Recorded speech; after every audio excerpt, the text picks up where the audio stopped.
Republican debate, abortion, high heels and scum, insults take center stage.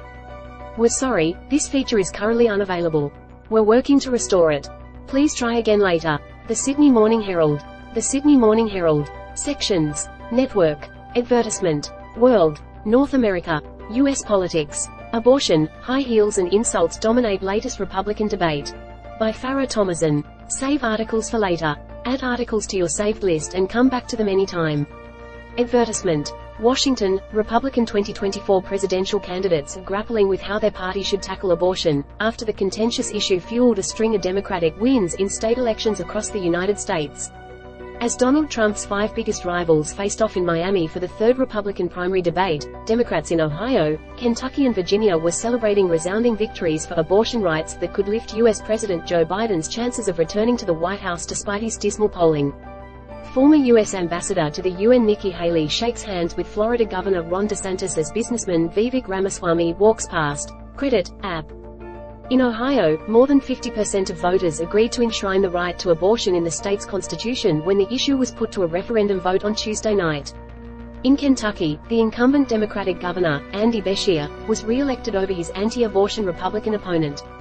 And in Virginia, Democrats won control of the state legislature after popular Republican Governor Glenn Youngkin campaigned for a sensible limit to abortion that would have meant most terminations banned after 15 weeks. Considering the results, which sent shock waves through the Republican Party, women's reproductive rights took center stage at the often heated Republican debate on Thursday, AEDT. So too did the economy, the wars in Gaza and Ukraine, and Trump himself, who once again skipped the event, this time in favor of a campaign rally to woo Latino voters in another part of Florida. The UK-US nuclear submarine deal was also raised as a means of deterring China in the Indo-Pacific. Entrepreneur Vivek Ramaswamy said if he was elected president, he would somehow increase America's naval capacity by 20% over the course of the next several years. But Ramaswamy added that, at minimum, we must be able to meet our UK-US agreement standards. Right now, we are at risk of not even being able to meet our UK-US standards with Australia and the UK, he said.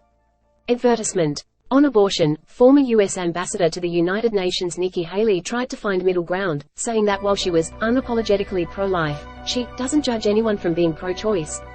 While some in the party are pushing for a national ban, she argued there would never be enough votes in Congress to make that a reality, and politicians ought to be honest with the American people about what could be achieved.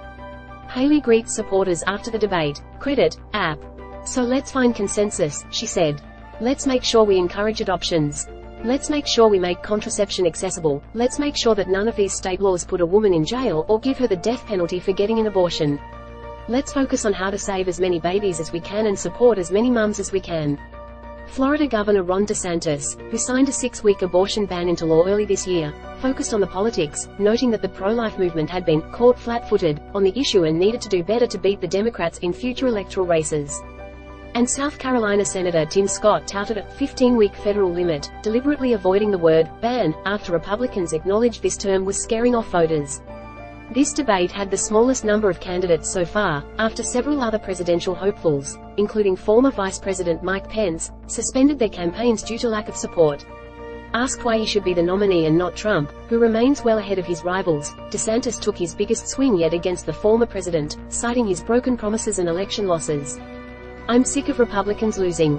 In Florida, I showed how it's done," he said, referring to his midterm election victory a year ago. Former New Jersey Governor Chris Christie was far more critical of Trump, telling the audience, "Anybody who's going to be spending the next year and a half of their life focusing on keeping themselves out of jail and courtrooms cannot lead this party." With wars raging in the Middle East and Ukraine, foreign policy was also a contentious topic. Ramaswamy, who wants to cut military funding for Ukraine, used the opportunity to attack Haley, suggesting she had sold off foreign policy as UN ambassador.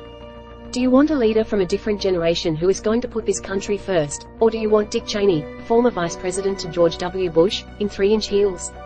He asked. Haley calmly replied, "They're 5-inch heels, and they're not for a fashion statement, they're for ammunition." But she got visibly angry when Ramaswamy attacked her daughter's use of Chinese-owned TikTok, telling him, "Leave my daughter out of your voice. You're just scum." In terms of continuing military funding to Ukraine, the former ambassador replied, "No, I don't think we should give them cash. I think we should give them the equipment and the ammunition to win. And I'll tell you, if Biden had done it when they first asked for it, this war would be over." Republican presidential candidates from left, Chris Christie, Nikki Haley, Ron DeSantis, Vivek Ramaswamy and Tim Scott, participated in the debate. Credit, app. The debate was the most substantive and disciplined of the three so far, with a fourth due to take place next month ahead of next year's all-important caucuses. Despite Trump's myriad legal woes, the twice impeached, 4 times indicted former president remains the overwhelming frontrunner to win the Republican nomination. Such a win would set up a rematch against Biden, who suffered a major blow this week when a series of polls put the Trump ahead of him in 5 key battleground states that could decide who wins the White House. Nevertheless, Democrats were buoyed by abortion remaining a stronger political force than the drag of Biden's approval ratings. Americans once again voted to protect their fundamental freedoms, and democracy won, Biden said. Republicans, on the other hand, were shaken by the result, which showed some of their members were willing to switch their vote in protest against the restrictions being imposed on women's reproductive freedom. The ongoing abortion debate comes more than a year after the Supreme Court overturned the 1973 landmark ruling Roe v. Wade and placed power over abortion in the hands of the states, many of which have severely curtailed women's access ever since. Get a note directly from our foreign correspondents on what's making headlines around the world. Sign up for our weekly What in the World newsletter.